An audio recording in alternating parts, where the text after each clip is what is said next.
Hello and welcome back to Pharma E-Class. I am Anindya Goswami and we were discussing liquid dosage forms, which is chapter of unit 2nd, and that this is the chapter 3. So previous classes में we have discussed about the basic of liquid dosage forms. Liquid dosage form में कौन कौन सी liquid dosage forms included है, उसके basic जो bifurcation between the monophasic liquid phase and the biphasic liquids.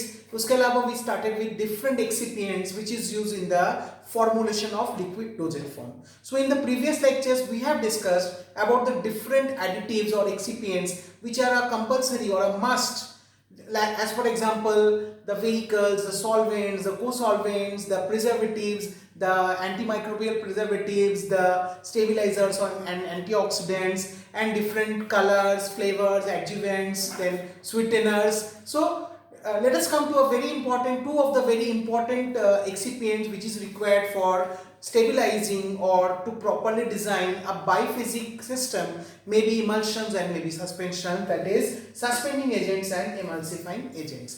First let us start with suspending agents. So suspending agents जो हैं basically नाम से आपको समझ में आ रहा है, it is associated with suspensions. तो सस्पेंडिंग एजेंट जानने के लिए हमको सबसे पहले जानने की जरूरत है अबाउट सस्पेंशंस. तो जैसे सस्पेंशन के बारे में आपको ब्रीफ आइडिया है कि suspension is a biphasic liquid dosage form, can be for external use, can be for basically for internal use also. ज्यादातर इंटरनल यूज के लिए उसको डिजाइन किया जाता है, which contains particles which is not completely soluble in the vehicle or the solvent. तो ऐसे drug particles जिनका ऐसे ड्रग सब्सटेंसेस और पार्टिकल्स जिनके लिए water solubility is a task, but yet that particular drug is needed for our body and वो भी हमको through oral route देना है, through the water system it must go, then the only choice of that particular dosage form is a suspension. तो suspensions जो है उसको stabilise करने के लिए हमको एक थर्ड इंग्रेडिएंट की मदद करनी पड़ती है. थर्ड मतलब other than the drug, other than the vehicle और the solvent, we need a suspending agent. तो suspending agents are basically surface active agents. Surface active agents मतलब ऐसे कुछ chemical agents which acts in the water और solid liquid interface और solid liquid surface. मतलब जो आपके व्हीकल की जो सरफेस है, लिक्विड की जो सरफेस है, और सॉलिड जो ड्रग आपका है उसकी जो सरफेस है, इनको की इंटरफेस बोला जाता है. सर्फेक्टेंट्स और सरफेस एक्टिव एजेंट्स और suspending agents are those particular chemical agents which act at the solid liquid interface and they reduce the interfacial tension. इसमें बहुत सारी चीजें आप लोगों के लिए नए हैं. ये एक्चुअली सस्पेंशंस और इमल्शंस अलग से आपके चैप्टर हैं, उसमें हम लोग ये चीज डिटेल्स में और डिस्कस करेंगे. But basically for now as an additive, as an excipient, आप इतना समझो कि these suspending agents they act at the solid liquid interface and for the reduction of interfacial tension. So इनको surfactant भी हम बोलते हैं. और जो particles आपके completely soluble नहीं है, वो completely soluble इसलिए नहीं है because there is an interfacial tension between the two surfaces, the surface of the solids and between the surface of the liquid. And that particular thing is called as interface. तो suspending agents are added because they reduce the interfacial tension at this particular point, that is the solid liquid interface. ठीक है. इसके अलावा suspending agent का और भी दूसरा काम है कि मतलब they should coat the solid particles. Now why that coating of the solid particles is needed? Because क्योंकि सस्पेंशन एक ऐसा सिस्टम है जिसमें ढेर सारा पार्टिकल्स हैं और उन particles are in a constant Brownian motion. तो पार्टिकल्स जब कॉन्स्टेंटली ब्राउनियन मोशन आप पढ़ चुके हो फिजिक्स में. ब्राउनियन मोशन मतलब zigzag movement of the particles. Now if this Brownian motion is there, तो there is definitely can be a chance that the particles can settle at the bottom, क्योंकि constantly particle move कर रहे हैं और जो heavy particles होंगे वो आपके बॉटम में सेटल हो जाएंगे. और अगर सेटल हो जाता है वो एक इंस्टेबिलिटी का कारण होगी फॉर द सस्पेंशन. और अगर सस्पेंशन में जो पार्टिकल्स आपने यूज किया, आपने डाला उसमें जो ड्रग पार्टिकल, वो अगर नीचे पूरा सेडिमेंट हो गया तो फिर आप ऐसे सस्पेंशन को आप दुकान से नहीं खरीदेंगे, आप बोलेंगे ये खराब हो गया है. हालांकि ऐसा नहीं होता है. लेकिन तो टू ओवरकम दैट थिंग हम क्या करते हैं, सस्पेंडिंग एजेंट डालते हैं. Suspending agents actually they are such an important chemical compound which is having quite good amount of water solubility. तो ये क्या करते हैं, ये जो इंडिविजुअल ड्रग पार्टिकल्स हैं जो कि आपके इनसॉल्युबल है अदरवाइज इन दैट व्हीकल और दैट सॉल्वेंट, ये क्या करते हैं, उनको कोट कर देते हैं. तो फिर उनके थोड़ी बहुत सॉल्युबिलिटी, थोड़ी बहुत उसकी वाटर के साथ इंटरेक्शन थोड़ा बहुत बढ़ जाता है. तो जो कंप्लीटली इनसॉल्युबल थे वो अब थोड़े बहुत इट इज बीइंग एटलीस्ट उसको थोड़ा बहुत एक स्टेबिलिटी मिल रही है ताकि वो it can go into the water और इनटू द व्हीकल फेस. तो ये जो इंटरफेशियल टेंशन है between the solid phase and the liquid phase that is particularly reduced by the help of a surfactant or a suspending agent. इसके अलावा ये क्या करते हैं, जो आपके सस्पेंडिंग एजेंट्स है, ये आपकी जो व्हीकल है उसके विस्कोसिटी को भी बढ़ा देते हैं. अगर विस्कोसिटी या गाढ़ा जो मतलब एक थिकनेस जो होती है वो बढ़ जाती है व्हीकल की, तो क्या होगी, अब पार्टिकल्स जो इंडिविजुअल है वो पार्टिकल्स कई बार सेटल होने में पार्टिकल्स को थोड़ा सा ज्यादा टाइम लगेंगे. ज्यादा टाइम लगेंगे तो क्या हुआ, जब तक पेशेंट उस मेडिसिन को यूज कर लेगा, सस्पेंशंस को यूज कर लेगा, तो फिर उसके सेटलिंग ऑफ दैट पार्टिकल आपने थोड़ा सा डिले कर दिया by improving the viscosity of the fluid. तो सस्पेंडिंग एजेंट ऐसे कई सारे काम करते हैं. So that's why that is a very very important additive which is a must for the stabilization or palatability or to make a improved dosage form that is called as suspension. Okay, so examples देखिए आप, बहुत सारे type of suspending agent हम लोग add कर सकते हैं like sodium carboxymethyl cellulose, gum acacia, gum tragacan, gorgum.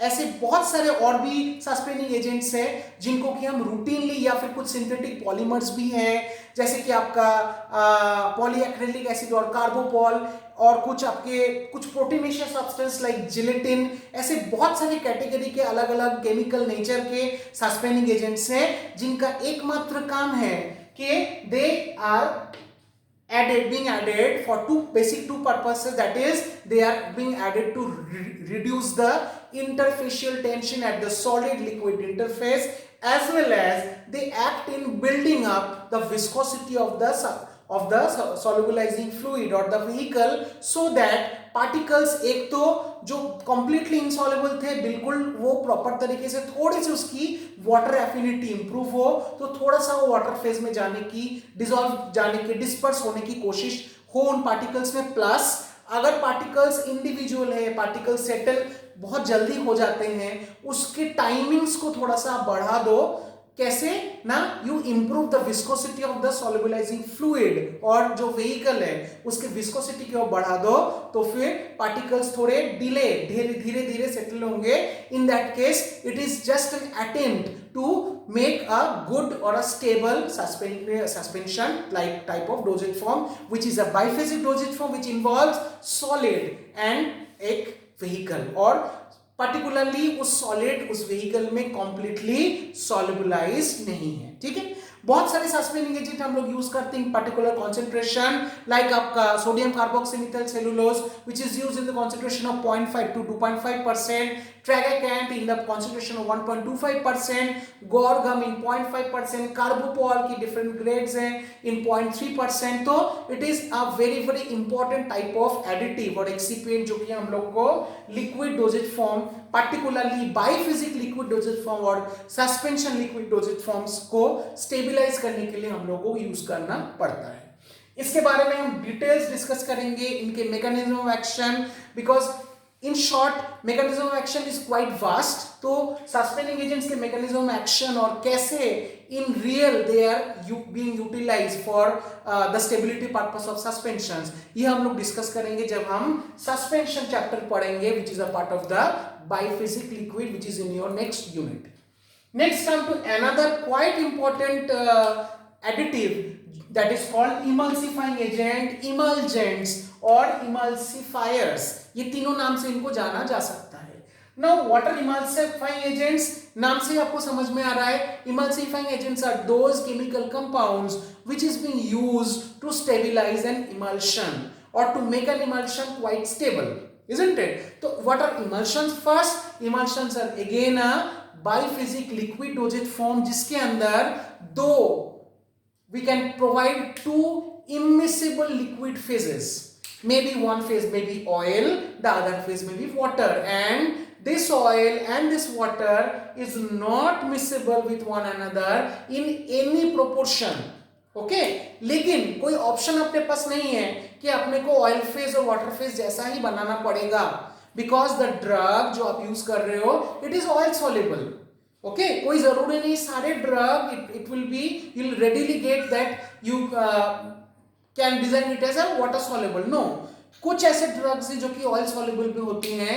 अगर उनको हमने को ओरल डोजेज फॉर्म के रूप में देना है तो फिर you can not just give that oil which is very discomforting and वो बिल्कुल भी एक पैलेटेबल डोज नहीं है कोई पेशेंट के लिए, है ना. तो अपने को एक बाइफेसिक सिस्टम डिजाइन करना ही पड़ता है. That biphasic system is called as an emulsion. और इस इमल्शन को स्टेबलाइज कराने के लिए, प्रॉपर तरीके से उसको रखने के लिए, प्रॉपर तरीके से ताकि वो जब तक पेशेंट उसको यूज कर ले तो उसकी जो ये दो फेज है वो अपने हिसाब से अपने अपने तरीके से स्टेबल हो and finally a good type of emulsion is being produced so that we need an emulsifying agents. Now these are the substance which are added to emulsions to prevent the coalescence of the globules of the dispersed phase. जैसे आप जानते हो जो आपकी emulsion है जिसके अंदर दो फेज हैं, एक फेज में भी ऑयल, एक फेज में भी वाटर, और एक फेज के अंदर एक दूसरा फेज डिस्पर्स होके रहता है. तो emulsions are either O by W और W by O. that is the basic of emulsion. ये भी हम डिटेल्स भी पढ़ेंगे आपकी इमल्शन चैप्टर में. मतलब एक फेज में दूसरी फेज डिस्पर्स होके रहता है. अब जो डिस्पर्स होके जो रहेगा वो एज ड्रॉपलेट्स और as globules it is being dispersed. तो कई बार क्या होता है, अगर ये ग्लोब्यूल्स और ये ड्रॉपलेट्स को हम ऐसे ही रख देंगे, उसके ऊपर कोई काम नहीं करेंगे, तो क्या होगा, ये जो ग्लोब्यूल्स है ये आपस में due to their affinity they'll come closer and they'll form from a small droplet or small globule they'll form a bigger globule, and ऐसे bigger globules और इकट्ठे होके पूरी जो ऑयल फेज है या पूरी जो डिस्पर्स फेज है आपका वो एक लेयर जैसा बन जाएगा. ऐसा अगर बन जाता है तो फिर आपका जो इमल्शन है अब उसमें फेज दोनों सेपरेट होने लगेंगे, which is the first sign of the instability which is not at all desired. आपको ये होने नहीं देना चाहिए. तो फिर उसके लिए हम क्या करते हैं, बेसिकली हम उसके लिए ऐड करते हैं emulsifying agent so that we prevent the coalescence of this globules of similar disperse phase. जो ऑयल ग्लोब्यूल्स है उनके ऊपर ये क्या करता है, कोट कर देता है. Okay, because this are the agents which are basically having a hydrophilic part as well as a lipophilic part. मतलब ये water loving भी प्रॉपर्टीज हैं कुछ उसमें और कुछ ऑयल लविंग प्रॉपर्टीज भी है. तो ये basically it is being used to coat the globules of the disperse phase so that that coalescence is being prevented and that's how the basic emulsifying agent works. इसके अलावा these are both, जैसे मैंने आपको बताया, these are both hydrophilic as well as lipophilic part in their chemical structure. ये जो आपके हैं ये भी surface active agents ही हैं, ये दोनों ही आपके surface active agents हैं actually, मतलब they are working on the surface. Okay, so these emulsifying agents are blessed with that chemical entity that they are having both hydrophilic as well as lipophilic part in their chemical structure. इसके अलावा they are also called as emulgents, emulsifier, that is also key point. इसके अलावा they form a protective barrier on the globules so that the globules are now क्या करेंगे, कोलेसेंस नहीं हो पाएंगे या छोटे छोटे ग्लोब्यूल इकट्ठे होके बड़े बड़े ग्लोब्यूल नहीं बन पाएगा और बड़े बड़े ग्लोब्यूल फिर इकट्ठे होके बिल्कुल लेयर के लेयर सेपरेट नहीं हो पाएगा. तो बेसिकली जो डिस्पर्स फेज की ग्लोब्यूल्स या ड्रॉपलेट्स है उनके ऊपर ये एक प्रोटेक्टिव सा बैरियर या कोटिंग जैसा कर देता है.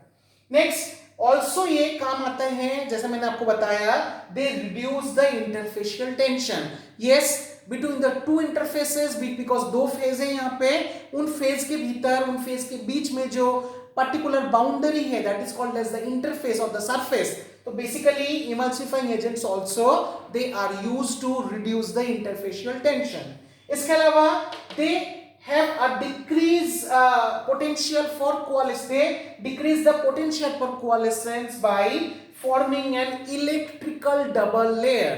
So because ये जो particles हैं आपके basically they are containing या तो anionic या cationic, कुछ नॉन आयनिक भी हैं, कुछ एम्फोलाइटिक्स भी हैं.